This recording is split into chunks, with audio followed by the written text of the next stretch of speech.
3월 3일 금요일입니다. 오늘 새벽 우리에게 주시는 하나님의 말씀은 사무엘상 4장 1절로부터 14절까지 말씀입니다. 베냐민 지파의 기스라 이름하는 유력한 사람이 있으니 그는 아비엘의 아들이요 스롤의 손자요 베고라스의 증손이요 아비아의 현손이며 베냐민 사람이더라. 기스에게 아들이 있으니 그의 이름은 사울이요 준수한 소년이라. 이스라엘 자손 중에 그보다 더 준수한 자가 없고 키는 모든 백성보다 어깨 위만큼 더 컸더라. 사울의 아버지 기스가 암나기들을 잃고 그의 아들 사울에게 이르되 너는 일어나 한 사환을 데리고 가서 암나기들을 찾으라 하매 그가 에브라임 산지와 살리사 땅으로 두루 다녀 보았으나 찾지 못하고 사알림 땅으로 두루 다녀 보았으나 그곳에는 없었고 베냐민 사람의 땅으로 두루 다녀 보았으나 찾지 못하니라. 그들이 숲땅에 이른 때에 사울이 함께 가던 사환에게 이르되 돌아가자. 내 아버지께서 암나기 생각은 고사하고 우리를 위하여 걱정하실까 두려워하노라 하니 그가 대답하되 보소서 이 성읍에 하나님의 사람이 있는데 존경을 받는 사람이라.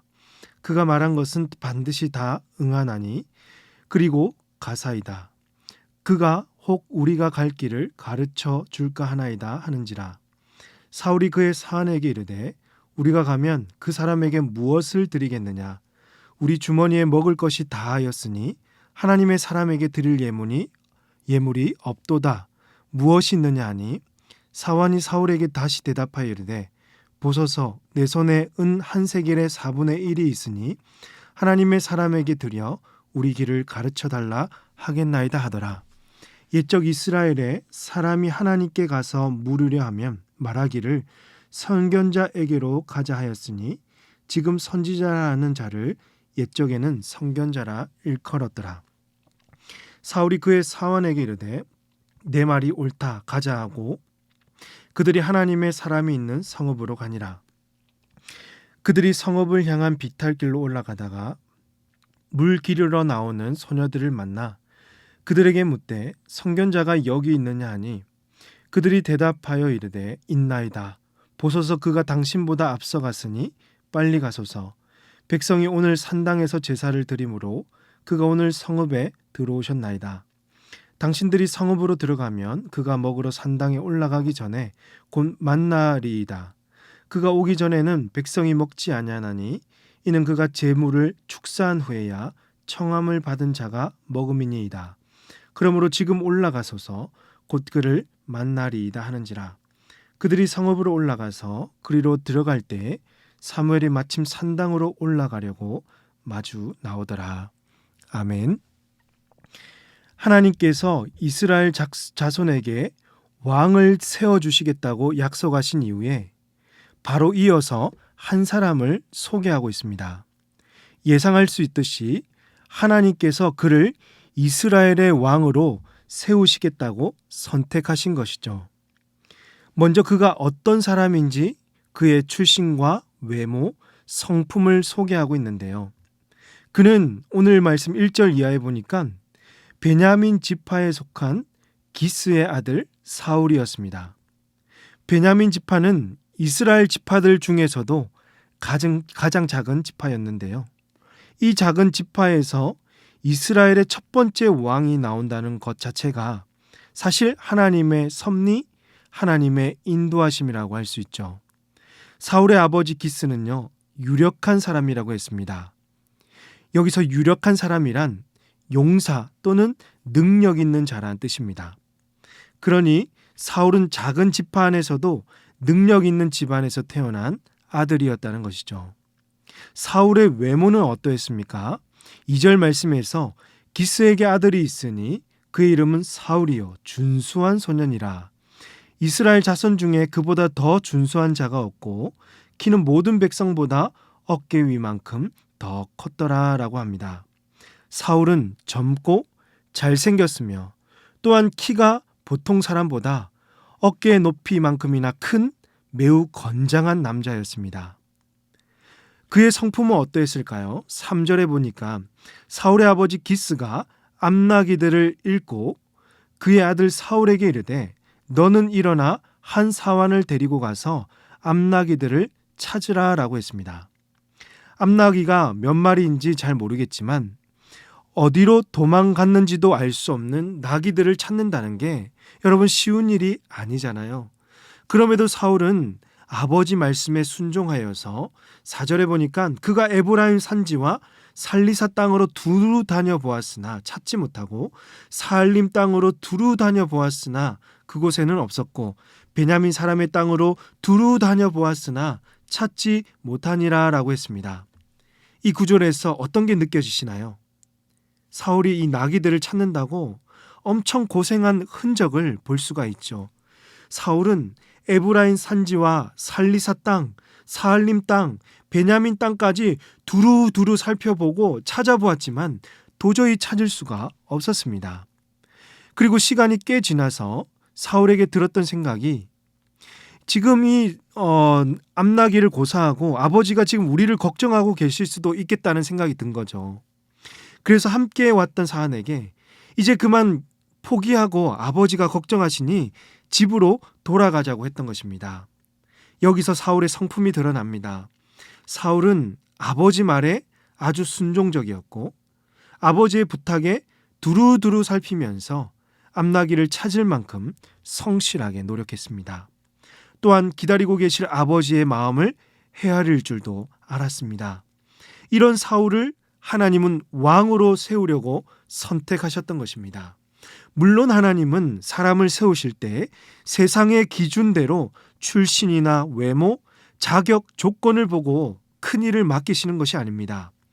분명 하나님의 뜻에 합한 자들을 때와 상황에 맞춰 세워가시죠. 이때 우리는요, 아무런 준비 없이 가만히 기다리고 있으면 되는 것이 아닙니다. 하나님께 쓰임받을 수 있는 준비와 신앙 훈련을 해야 한다는 것입니다. 평소에도 부모님을 공경하고 부모님이 말씀하시면 순종할 수 있어야 되며 자녀들을 또 교육할 때도 주의 교양과 훈계로 부지런히 양육해야 하는 것입니다. 또한 예수님을 닮은 온전한 제자가 될 수 있도록 이 신앙 교육과 성품 교육을 부지런히 배우고 삶 속에서 실천할 수 있어야 한다는 것입니다. 그러므로 날마다 말씀으로 훈련되어지고 예수님을 닮은 온전한 인격을 이루셔서 오늘도 하나님이 계획하신 뜻을 이루어 가시는 우리 모든 사명자들 다 되시기를 주님의 이름으로 축복합니다.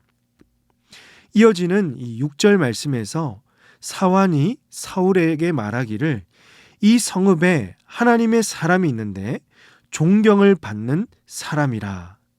바로 사무엘을 가리키겠죠.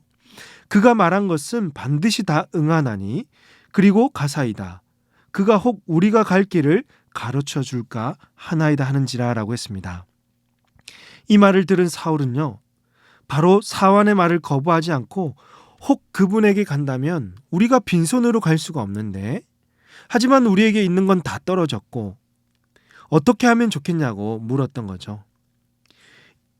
이때도 사울이 어떤 사람인지 드러나고 있죠. 사환은 자기 손에 은 한 세겔의 4분의 1이 있으니까 이것을 하나님의 사람에게 드리면 된다고 말합니다. 그리고는 사울과 사환은 사무엘이 거주하는 성읍, 이 지역으로 가죠. 이들이 성읍으로 올라가다가 물 기르러 나오는 소녀들을 만나게 되었고 그 소녀들에게 하나님의 사람 선견자가 여기 있느냐고 물었습니다. 소녀들은 12절 말씀에서 있나이다 보소서 그가 당신보다 앞서갔으니 빨리 가소서 백성이 오늘 산당에서 제사를 드리므로 그가 오늘 성읍에 들어오셨나이다 라고 대답했습니다. 그리고는 두 사람이 성읍에 도착했을 무렵에 사무엘이 마침 산당으로 올라가려고 나오다가 이렇게 마주치게 되었던 것이죠. 사랑하는 성도 여러분, 이들의 만남은 겉으로 보기에는 수많은 우연 속에서 이루어진 것처럼 보입니다. 암나기들이 사라진 것, 또 암나기를 찾기 위해서 이렇게 돌아다니다가 사무엘이 살고 있는 지역까지 도달하게 된 것, 마치 사무엘이 성읍으로 그날 그 시간에 돌아가는 것 또한 소녀들을 만나고 사무엘의 행적을 알려주는 것. 여러분, 이 모든 것이 사실은 우연이 아니죠. 바로 보이지 않는 하나님의 손길, 하나님의 섭리라는 것입니다. 내일 보시겠지만 하나님은 사울이 오기 전에 이미 사무엘에게 사울이 내일 올 것이니 그에게 기름을 부어서 이스라엘의 지도자로 삼으라고 말씀하셨습니다. 결국 이 모든 일이 하나님께서 예비해 두신 일이며 하나님께서 선하게 인도하신 것이라고 할 수가 있습니다. 그렇습니다. 우리의 삶 속에도 마치 우연인 것처럼 다가오는 순간들이 참 많습니다. 그 속에서 우리는 무엇을 찾아야 할까요? 하나님의 손길을 찾아야 합니다. 하나님의 예비하신 뜻이 무엇인지를 말씀을 통해서 우리의 심령으로 깨달아야 하는 것입니다. 우리에게 때론 고난과 어려운 문제들이 찾아올 때도 있죠. 그럴 때마다 그저 원망이나 불평만 하는 것이 아니라 이를 통해서 하나님의 뜻을 발견하고 우리를 더욱 성숙하게 하시는 하나님의 섭리를 느낄 수 있어야 합니다.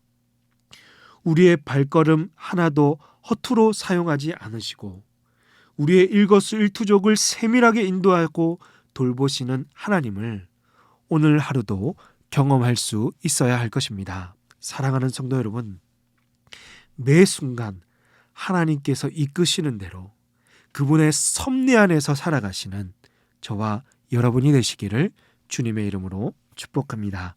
기도하시겠습니다. 하나님 아버지, 한 주간 새벽을 깨워 기도하게 하시고 말씀으로 우리를 깨워주시니 감사합니다. 아무것도 아닌 저희들을 자녀 삼아 주신 것도 참으로 감사한데 하나님의 뜻을 이룰 수 있는 사명자의 길을 걷게 하시니 얼마나 감사한지요. 하나님, 이를 위해서 신앙 훈련과 예수님 닮은 성품을 잘 훈련받아서 하나님께 쓰임받는 인생들 되게 하여 주시옵소서. 내가 원치 않았던 일, 전혀 생각하지 못했던 일들이 삶 속에서 찾아올 때에도 그 속에서 전능하신 하나님의 손길을 느끼고 하나님께서 이끄시는 대로 한 걸음 한 걸음 하나님의 섭리 안에서 그 주님을 따라가는 주의 성도들 되게 하여 주시옵소서. 이 모든 말씀을 예수님의 이름으로 기도하옵나이다. 아멘. 오늘 말씀을 기억하시며 기도하시고 주간 기도 제목을 따라서 모든 소그룹 모임을 위해서 기도하겠습니다. 새학기 다락방을 곧 개강합니다. 모든 다락방 모임마다 예수 안에서 한 가족 되게 하시고 사랑 많은 가정 같은 우리 교회가 되도록 다락방을 섬기시는 순장님들과 교회를 책임지고 섬기시는 장로님들을 위해서 이 시간 합심해서 기도하도록 하겠습니다.